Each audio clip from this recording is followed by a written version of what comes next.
yakeza chimani muriko ere aiwa baba tamirira signali yakeza. Mutambo wotsuka ropa muri yeZimbabwe kana muchinge manga makateerera news idzi kubva kudhara ndini Dinyametision ndinoweka nyaya kunge medzi kana muchinge matondiona ndauya kudai so ndegezati mutanga taudzana zviri kuitika. So pari kunzi Mnangagwa plans for a state of emergency. An emergency JOC meeting has been called out.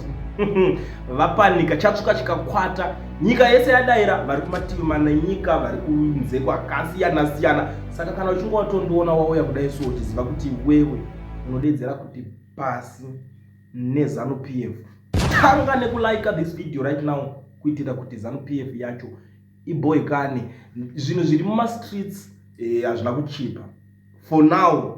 As of now maonera ndakutoita zvinhu izvi so ukaona patonzi vakuda kutanga kunoningirikina zvizhinji zviri kuitika hama dzadiwa zvizhinji zviri kuitika munyika yeZimbabwe. Yesterday ndakaona zvangu yandaniki mangwana they were panicking pachinge pakanga paitika nyaya yekunzi pakati kwabhomba kwakadai so bombings acho zvakangoitika. It was a signal yakatonzi sina geza yakazo yachiconfirm kuti signal maiona. Ndakadaona Nick Mangwana achiti what a mastermind plan. They collect some cluster drive them to a spot outside some space, set them ablaze and then sprint away like lunatics. And the grand strategy behind this genius move is to what scare someone, please. And there are actually people holding their breaths eagerly waiting these avaricious stands. Jokes on them, right? But pese panoitika zvinhu izvi pane vanenge vachida kunyebedzera kudzungaira kuti kunge as hapana zvinomboitika, hapana zvavanomboitwa.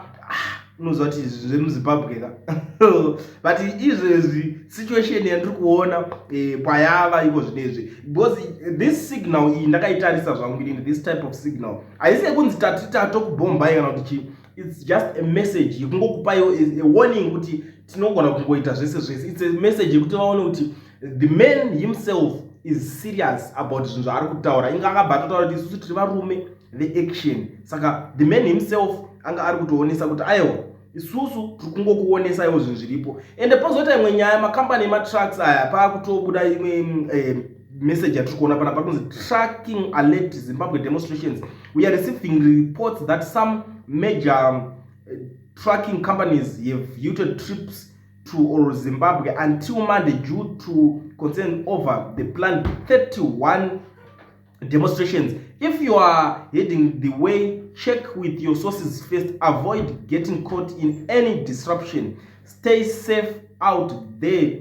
Truckers yatobuda yatoenye kuningirikini zvabvone kune truck drivers vari kuonesana kuti garai makaita sei, garai makangongwarira pazvinhu zvenyu zvamuri kuita. Ende pane imwe iripo futi pari kunzi ZANU PF Bikita councillor Brighton Mushekwa was arrested yesterday addressing vendors at Nyika Rank in Bikita. Mushekwa is a well-known anti-2030 advocate and he was a Bikita DCC youth chairman, but he was suspended from his post in ZANU PF last month. Dzacho alright, ndakazati kugara tangoonesana kana uchingori muSouth Africa uchida kuregisterwa company yako nekuvhurwa FNB business account gare mabata vane the education research anamukoma Owen mungoti ndabva nekwakuliend ndanzwa kuti muri kupedza masports muri kungonengena zvanyore ende zvachipa. Contact them on the numbers that are showing on the screen. Bookkeeping vanokuroverai kuseri nekuseri zvese zvamunoda kunzwa nezvemacompany zvese ende mabenefits ekuwana that FNB business account munomaziva, kuwana mainternational ngirikini zvese uchida kuti ukuita business rekuti uri kudhila nemunhu kana ari kuAmerica anokwanisa kungokuisira mari muthat FNB business account. So contact them on the numbers that are showing on the screen. Unoziva kuti mabusiness awanda unongoita ri online kana iro rekutengesa zvinhu. So garai mavabata ipapo mungoziva kuti tanzwa kuti nakuclient mune promotion yamuri kuita especially kune vari muSouth Africa and hazvinidi kuti uende kwavari kuti vanongokuitira uri kwauriko. Saka garai mavabata ipapo. Tichidzoka pane imwe nyaya panapa updates The Zimbabwe Republic Police update the public on postponement of the 2025 Commissioner General of People's 21-kilometer road race. Vatocancelawo zvimwe zvavakukanzwira. But the funny thing ZRP yakabuda ichitaura kuti zvoni imimi vanhu endai kumabasa asi ivo vari kukanzura avo maevents. Gore rino akatimboisiya zvinhu zvacho zvikuitika zvakatowandisa hatingambokwanisa kuzvipedza. Vakabudisa futi that statement yezvinhu zvakaitika izvi. Petrol and burning of moving vehicles in Harare and Goromonzi yekupiswa kwemanhingirikini kwaiitika iyi vakabudisa futi tsamba. At this time manhingirikini maspokesman acho vari busy zvisingaiti kungonyora tsamba after tsamba. Amene kuti zvinopera mushere ukaona izvozvo vakungoti vakabudisa tsamba nhasi vobudisa imwe mangwana vobudisa imwe kuswera mangwana vobudisa imwe time vezvemweya futi. Pastor Chris Oyakhilome vari kubuda zvekare vari kutaura about Zimbabwe, the current situation iri kuitika kuZimbabwe. Vari kutaura kuti namatirai nyika yenyu vakataura zvavo vari kutadza ivo toda kuti Zimbabwe kuve nepeace. Ndeve zvemweya ava ndo spiritual father waHubert Enje wacho manje wamunenge muchiona kunge Hubert Enje uya ari amene munomuti sharpest. I don't know what do you call him, what do you call Hubert Enje? Munoti the sharpest prophet ndo spiritual father wake vari kutozviona pamweya ameno kuti pakaipa ameno kana uri kuchechi kana waona tanharo indotanharo nemapasta enyu bcause ndo vari kutaura nyaya idzodzodzi hapana pekuti tinganingirikina. Police go after terror suspects. Zvizhinji zviri kuitika hama dzadiwa. Nyaya dzacho tikada kumatedza maupdates acho ese ari panapa hama dzadiwa tingatoswerera panapa because vamwe ndo vari kuthreatenana kuti ndikabata ndichakudai so, vamwe kuti ndikakudai so ndichazokudai so. Zvinhu zvekutaurwa zvipere. So ameno let's watch the space tione kuti nyaya iyi inosvika sei. But pari kuzotaurwa imwe yekunzoni kune masoja vakatiza nema AK-47. Reports indicate that 6 ZNA soldiers went missing with AK-47 rifles during training in Yanga. Kune futi dzakatotizwa nadzo ikoko. Saka zvakunetsa manje kuti kunyatsoziva kuti saka kana vakanzi vatiza vari patraining ndo vaya vacho here dzimwe futi dzida kuzoshandiswa here kana kuti chi handinyazoziva aikera kuti vozi vanhu vakungonopinda kakutraining iyaya because munhu avangoita skillful kuti munhu anonopinda training agara akatotrainwa kudhara saka kunoqualifya maqualifications ake anenge atori easy kuti angosvika chingoti pfe pakunoningira paipa imobva watiza nezvinhu zvavo 7 ma-AK AK hatimunoiziva yekuti ikatanga kuti unotanga unototi masports inobudisa futi mabara kunge alright zvacho muchazozvionekana zvatanga. Let's watch the space. Ndo nyaya dziri panapa muri yeZimbabwe dzandangondinguva nadzo. So zvandakuda kuita ndakusiyai makateerera a certain audio irikutaurwa panapa monzwawo imini munhu achitaura zviri kuitika. But kana uchinge une something to say uchida kutaura something, namba dzichasara dziri pascreen ndo basa radzo unokwanisa kungotaurawo ipapapo wobva wanzwa nyaya yako yakubuda pachannel. Kulen TV maswera sei vakadii zvenyu matimana enyika yese kwese kwamuri. Pana blaza vabuda vachivhumuka kunge munhu ari akavhengezera, munhu akavhengezera unoti kwanzi mukapinda mastreet muchinyengerwa nagezi hatisi kuzosiya ID.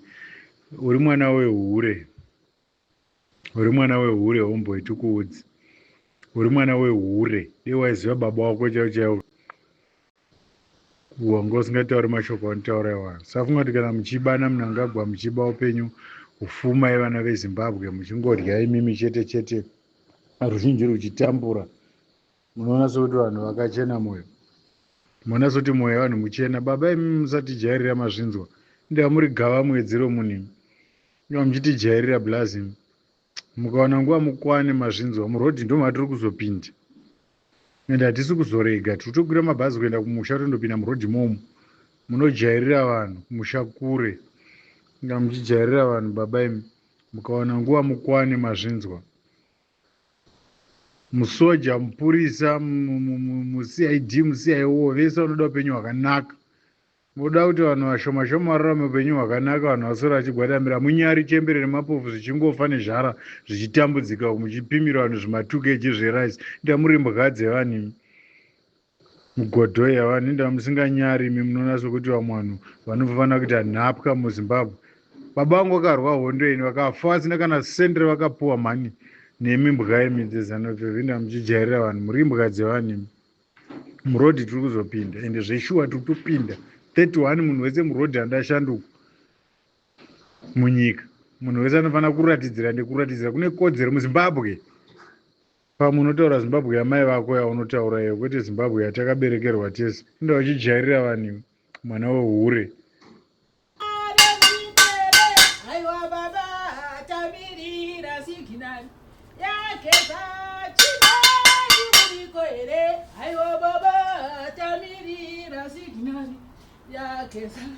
Chinoi muriko ere, hayo baba tamirira signal.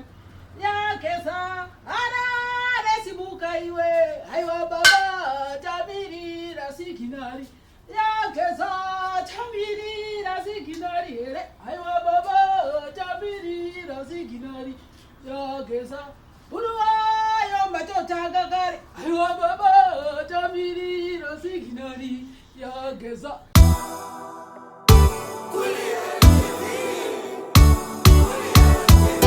Yevenyero inoita mugoziva zvamanga musingazive, ndiyo inoita kuti mugoona zvamanga musati mambonzwa.